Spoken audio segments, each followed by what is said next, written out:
2023 Mazda CX-50 Road Trip Review. The surprisingly suspenseful search for sourdough. I want to thank you all for one of the most delicious pastries I've had in years. No, you didn't bake it, but you're the reason we hopped in our 2023 Mazda CX-50 one weekend in search of the open road and a story to tell. We traversed coastal and mountain roads on our way from Los Angeles to Solvang, California, this strange and delightful Danish town in central California. This was a race against time, with a potentially delicious reward at the halfway point. We really didn't know if we'd arrive at the bakery before it closed. We didn't intend to drive by 2 lakes or stop for dinner where we did, but sometimes that's what happens on a carefree road trip. Here's how our day went and how the CX-50 performed as a road trip SUV. Mile 0. What is it with me and tire issues before road trips? The week before our CX-50 road trip, the Mazda's tire pressure monitoring system alerted us to the fact that the driver's side rear tire was losing air. While the American Tire Depot crew removed the nail and fixed the tire, it also paid compliments to our SUV's zircon sand metallic paint. I'm not a beige car type of buyer, but Mazda's $395 beige is an intense, purposeful shade that fits the CX-50 and the brand. Mile 0. My other half once again hits his leg on the passenger side air vent as he gets in. I guess it does jet out more on the passenger side than it does for the driver. So we're ready to go, right? No. First we forget one thing, and then it's back inside for another before we start our race against time. We used Google Maps and Apple CarPlay, which said that if all goes well, we'll make it to the bakery's parking lot 17 minutes before it closes for the day. Time to hit the road. Mile 11. We see a pink Corvette on the other side of the freeway. Is it the Hollywood personality Angeline? Should that be on a road trip bingo card? Mile 33. Traffic slows suddenly at the bottom of a hill as we reach Camarillo. I apply the brakes and my tall stainless steel bottle of water does what it often does in this car. It turns on the driver's side heated seat to level 3. Half a mile later, I wonder why I'm so hot. I've got to start bringing shorter bottles in this SUV. Mile 62. Beautiful. We drive along the 101 and enjoy the dramatic, jagged edges of the mountains near a town called Seacliff. The vantage point is fine from the CX-50, but I can't help but think it would be that much easier to see from a Subaru Forester. Of course, the Mazda is more stylish than that boxy SUV. Mile 74. A stunning wind-blown cypress sits by itself in the middle of the north and south lanes of the freeway.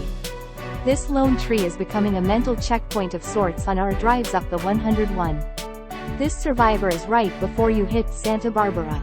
Every so often, I check the nav's ETA, which hasn't budged. We might actually make it before the bakery closes. Mile 98. We divert off the 101 and my husband notices it first. Lake Cachuma's water level is higher than we've seen in years. As this is written, California has been hit by week after week of storms, and you can really see the impact out our windows on this 2-lane road. The CX-50 has 227 horsepower on regular but is good for up to 250 horsepower if you fill it with the good stuff. We make the most of the turbocharged i4 power plant when there are safe and legal places to pass.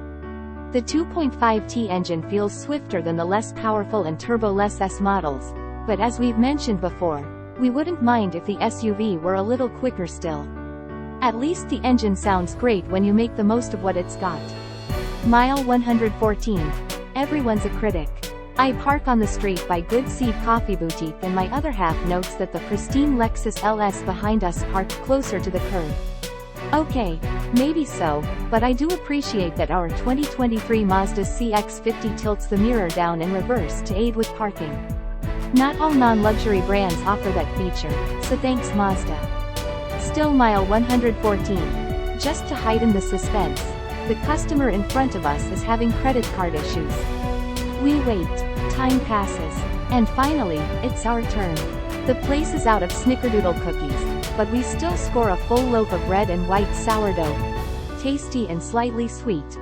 A pair of almond scones with pecans, an espresso, and a cinnamon roll with organic cream cheese and vanilla bean frosting. Besides of course finding joy in the journey, the biggest highlight is the monkey bar. The so-named oat bar is made with peanut butter, dates, chocolate chips, banana, and walnuts, among other ingredients. I might just need a CX-90's worth of this one on a future visit. Mile 114.5. We circle the building to access a bathroom. In that parking lot, we see an older Honda Fit with a Toyota TRD 4x4 decal. Nice. Mile 115. After seeing two horses pull a passenger wagon through the touristy center of Solvang, we use voice command within Apple CarPlay to locate restaurants in Carpinteria, a coastal city located right before traffic data supports what we saw on our way north earlier that day. 3 lanes of the 101 combine to one and tie up traffic for miles. I'm using all my willpower not to finish one of the scones and the monkey bar before dinner. Mile 137. On our way back past Lake Pachuma, we see a beautiful black Lincoln MKZ with its Vista roof open. Perhaps an extreme example, but that sedan's 2-foot opening makes me think about the tiny opening on the CX-50's dual-panel panoramic moonroof. The feature is included on most 2023 CX-50s starting with the 2.5S Preferred Plus trim. Think of it more as a way to add light to the cabin, and it's still a positive. Mile 158. We're done with dinner, but the freeway construction traffic persists. The nav says we should head for the hills on 2-lane roads that eventually head to Ojai. The winding road diversion will save us 30 minutes, it promises. You don't have to ask us twice. Mile 162. I push the easy-to-find drive mode tab to sport and we enjoy a few lovely miles to ourselves before we enter another winding 2-laner with unusually heavy traffic. No matter, there's still enough daylight to appreciate the surrounding hills, some avocado farms, and eventually, Lake Casitas. Mile 206. Pro tip. Do all your outlet shopping right before they close for the best parking. In the CX-50, I can indulge in my perfectionist tendencies now that I'm not in a hurry. I press the button that calls up the 360-degree camera system to make sure I'm evenly within the parking spaces lines. The monitor is only offered on the 2023 CX-52.5T Premium Plus, the most loaded model, which is why I appreciate that the button to use it is above your left knee. No prominent, blank button on the center stack of controls shames those who drive CX-50s without the option. If the feature were offered on more trims, however, we'd want the button located in a different spot. Mile 248. We make it back, exhausted but stuffed with extra calories and enriched by the scenery. The CX-52.5T is just well-rounded enough to please buyers who understand its unique package. The Mazda drives well, looks good, and has a practical interior with helpful carve-outs in the cargo area to prevent smaller items from spilling on curvy roads. If you can overlook its harsh ride quality, heavy steering, and just okay driving range, the CX-50 could be a good fit even when you're not traveling a couple hundred miles for a bakery.